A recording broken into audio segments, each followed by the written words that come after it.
Uma ação que encheu as ruas de cidades do litoral de São Paulo de policiais. Uma ação feita com profissionalismo e inteligência, segundo um lado. Uma ação que não reduz a insegurança, respalda a vingança e criou um cenário de massacre e crise humanitária, segundo outro lado. Uma ação que deixa um rastro de denúncias de execuções e de intimidações a moradores. Eu sou a Aline Pellegrini e esse é o Durma Com Essa, o podcast de notícias do Nexo.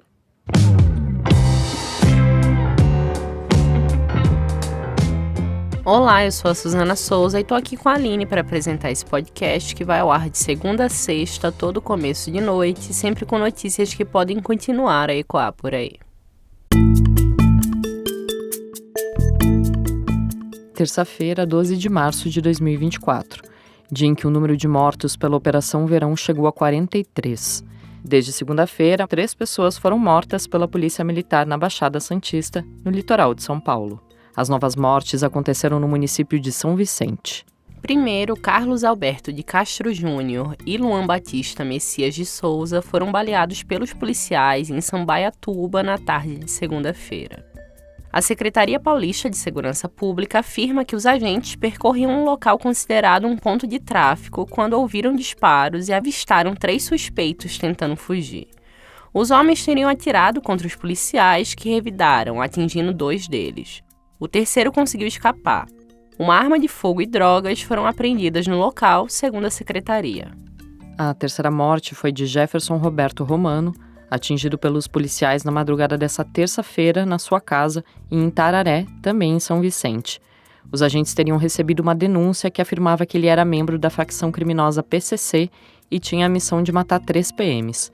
O boletim de ocorrência ao qual o UOL teve acesso afirma que Roberto Romano teria sido abordado pelos policiais e disparado contra eles. Os agentes revidaram, matando o homem. As 3 mortes aconteceram durante ações da Operação Verão, que começou em dezembro de 2023. A morte do agente Samuel Wesley Cosmo, em 2 de fevereiro, deflagrou uma nova fase da ação e, desde então, denúncias de abuso policial começaram a aparecer. A Polícia Militar costuma registrar as ocorrências na região de forma padrão. As mortes acontecem em confrontos e os suspeitos são descritos portando armas, drogas, dinheiro e celulares. Mas um relatório entregue para a Procuradoria-Geral de Justiça, produzido por entidades a partir do testemunho de moradores, fala em execuções, invasões de domicílio e violência contra a população em geral. Uma das denúncias que surgiram, por exemplo, é sobre o caso envolvendo o Leonel Andrade, que era deficiente, como contou a família dele para o site G1. Ele usava 2 muletas enquanto conversava com um amigo e vizinho Jefferson Miranda, perto de onde os 2 moravam, quando a polícia chegou atirando. Os 2 morreram. A versão contraria o descrito no boletim de ocorrência da corporação, que afirma que os 2 eram suspeitos armados. A esposa de Andrade diz que ele mal tinha forças para segurar as muletas, que não tinha como segurar um revólver. Denúncias também foram feitas por funcionários do SAMU, o Serviço de Atendimento Médico de Urgência da Baixada Santista, e de um hospital de Santos. Segundo os profissionais, corpos de pessoas mortas durante a ação policial são levados para os hospitais como vivos, como revelou o G1. A estratégia busca evitar perícia. A Samira Bueno, diretora executiva do Fórum Brasileiro de Segurança Pública, comentou outros casos no programa É Notícia da Rede TV. Nós vimos desde pessoas cegos sendo executados pela polícia em supostas trocas de tiro, até casos de criança que apanharam, crianças de 10 anos, apanhando de policiais militares fardados em comunidades periféricas da Baixada Santista. Então, nós temos imagens de casos, né? A gente tem o caso do Juan, que é aquele servidor da prefeitura de São Vicente que foi baleado por um policial enquanto estava ali, né, fazendo um serviço de manutenção e zeladoria. Ele, enfim, se envolveu numa discussão com um policial e primeiro ele leva um tiro na perna, depois ele leva um tiro na barriga. Então, infelizmente, nós temos muitas evidências de que tem acontecido ilegalidades. E aí eu acho que é importante a gente destacar, né? A gente precisa de polícia e precisa de uma polícia forte, né? De uma polícia legalista, uma polícia profissional. Casos como esses de abusos, eles tendem a ser um desvio, eles tendem a ser um pequeno percentual dessa força que tem mais de 80 mil homens e mulheres. Mas o fato é que se 1% dessa corporação resolver desviar ou resolver ser violenta, já são milhares de casos todos os anos. O Cláudio Aparecido da Silva, ouvidor das polícias de São Paulo, disse no início de março que existem elementos que contestam casos descritos por policiais como mortes em confrontos. O ouvidor afirma que muitos boletins de ocorrência são um copia e cola e que existe a suspeita de alteração nos locais dos óbitos. Silva também disse que agentes têm intimidado moradores de comunidades da Baixada Santista para que eles não relatem abusos cometidos na operação. Ele descreveu o cenário no litoral como, abre aspas, de massacre e crise humanitária, fecha aspas. Com a operação, o número total de mortes pela Polícia Paulista aumentou 94% no primeiro bimestre de 2024, em comparação com o mesmo período do ano anterior.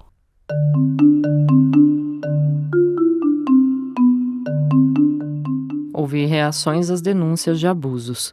A ONG Conecta Direitos Humanos e o Instituto Vladimir Herzog se juntaram com a Defensoria Pública de São Paulo para pedir o fim da Operação Verão. Também pediram que seja obrigatório que policiais usem câmeras corporais nessas ações. A Conectas também fez, junto com a Comissão Arnes, uma denúncia na ONU, a Organização das Nações Unidas.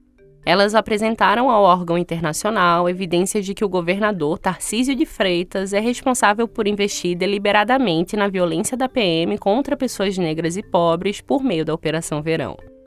Um levantamento da Ouvidoria das Polícias Paulistas, feito no início de março, aponta que pelo menos 27 vítimas da ação na Baixada Santista eram negras. Tarcísio reagiu às denúncias. Na sexta-feira, ele disse o seguinte: Então, sinceramente, nós temos muita tranquilidade com relação ao que está sendo feito. E aí o pessoal pode ir na ONU, na Liga da Justiça, no raio que o parta, que eu não estou nem aí.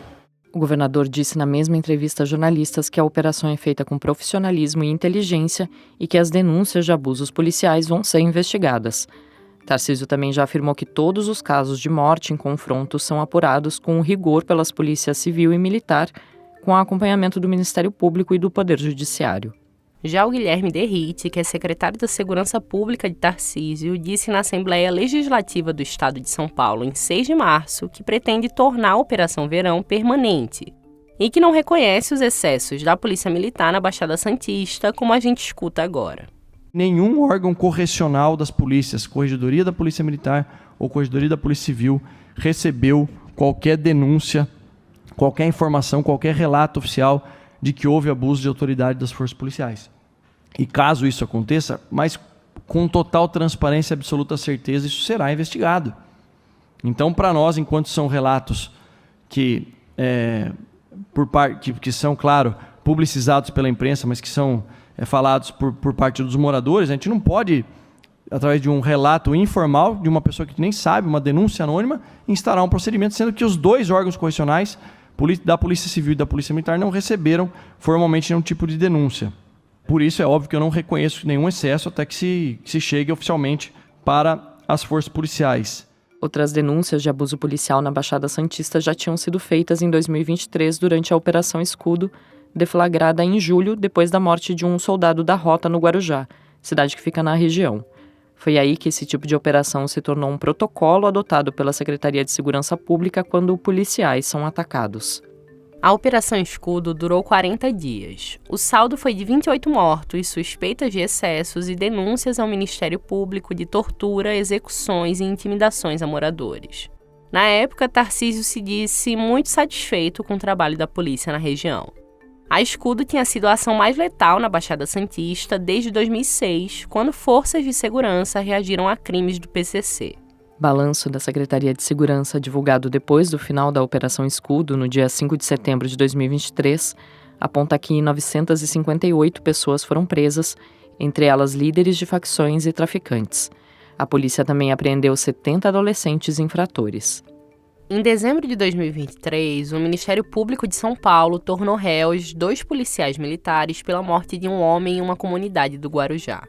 Eles foram afastados das atividades. Segundo o órgão, existem outros 25 procedimentos investigatórios criminais instaurados para esclarecer as circunstâncias das mortes na Escudo.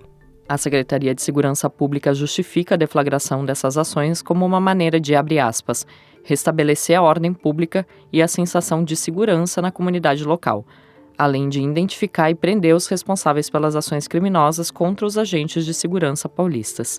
Fecha aspas.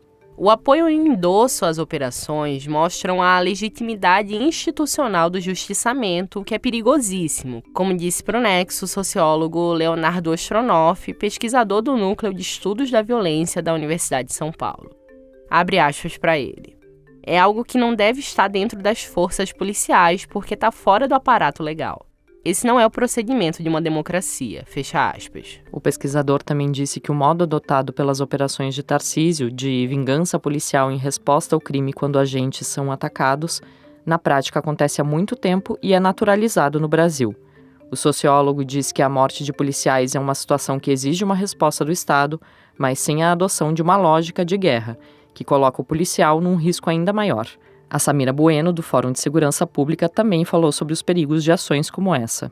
Nós ficamos 23 anos sem ter um policial da rota assassinado no horário de trabalho e a gente tem 2 mortos no período de 6 meses.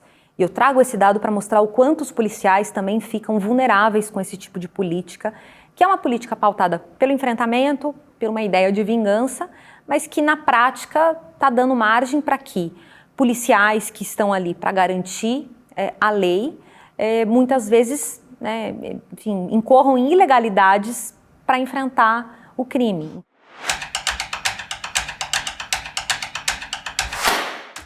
A ação da Petrobras voltou a cair na segunda-feira, depois que o presidente Luiz Inácio Lula da Silva deu declarações criticando agentes do mercado financeiro pela queda de mais de 10% na ação da petroleira na sexta-feira. A crise tem como objeto central a distribuição de dividendos para os acionistas. Mas o pano de fundo é mais antigo, como Marcelo Rubissec explicou em texto publicado no Nexo. Marcelo, conta pra gente como funcionam os dividendos da petroleira. Bom, antes de tudo, dividendos é o nome que a gente dá para essa parcela dos lucros de uma empresa que é distribuída para os seus acionistas. Então, no caso da Petrobras, quem tem ações da empresa ganha um pedaço desse lucro. O que acontece é que a Petrobras tem regras que ditam como que vai funcionar isso. Desde julho de 2023, tem ali uma regra que diz que ela vai ter que distribuir pelo menos 45% do dinheiro que está no caixa depois que são feitos os investimentos. Isso para resumir bem. Mas a Petrobras também pode pagar dividendos extraordinários, ou seja, tem aquele mínimo ordinário, mas se ainda sobrar um dinheiro, ele pode ir para os acionistas. Quem toma essa decisão é o Conselho de Administração. E aqui vale a pena a gente lembrar uma coisa importante, tá? A Petrobras é uma empresa de capital misto. Ela tem os seus acionistas privados, claro, mas ela tem também uma participação importante do governo federal. Então, quando ela distribui dividendos, também entra um dinheiro no caixa do Tesouro. E Marcelo, como a distribuição desses dividendos resultou numa crise? O que aconteceu foi que, junto com o lucro de 2023, a Petrobras divulgou na quinta-feira, dia 7, que não ia pagar dividendos extraordinários referentes ao último trimestre. E aí, a ação caiu 10% no dia seguinte, por diferentes motivos. Claro, a gente pode imaginar que os investidores privados não gostaram de ficar só nesse mínimo. Mas também teve mais coisa. Eles foram pegos de surpresa e, além disso, começaram a desconfiar sobre o que a Petrobras poderia fazer com esse dinheiro. Para explicar um pouco melhor aqui, esse dinheiro excedente vai para uma reserva, não pode ser usado para investir. Mas entre algumas pessoas do mercado circulou essa desconfiança sobre se não poderia ter uma certa interferência do Lula para usar esse dinheiro justamente para investir. E o Lula ficou bravo e criticou essa reação negativa do mercado. Mas enfim, essa foi a briga que aconteceu de dentro para fora. Mas a gente sabe também, por relatos publicados pela imprensa, que também teve uma briga dentro da Petrobras, que está por trás dessa decisão de reter os dividendos extraordinários. É um embate entre o presidente da Petrobras, o Jean Paul Prates, e o ministro de Minas e Energia, o Alexandre Silveira. Enfim, no fim do dia, o Silveira veio ontem a público para tentar colocar panos quentes nas duas brigas. O texto do Marcelo você lê em nexojornal.com.br. E lembrando que a newsletter diária que o Nexo envia gratuitamente toda noite mudou. A Durma com Essa agora se chama Nexo Hoje e chega no seu e-mail com design e conteúdo diferente. E tem mais uma novidade. Nela e no site do Nexo, você agora acessa a transcrição do episódio do Durma com Essa. Se você não assina a newsletter ainda, é só se cadastrar em nexojornal.com.br. Do novo morticínio na Baixada Santista aos interesses na disputa pelos lucros da Petrobras, durma com essa. Com roteiro, produção e apresentação de Aline Pellegrini, apresentação e edição de texto de Suzana Souza, participação de Marcelo Rubissec, produção de arte de Mariana Simonetti e edição de áudio de Pedro Pastoriz, termina aqui mais um Durma com Essa. Amanhã tem mais, até!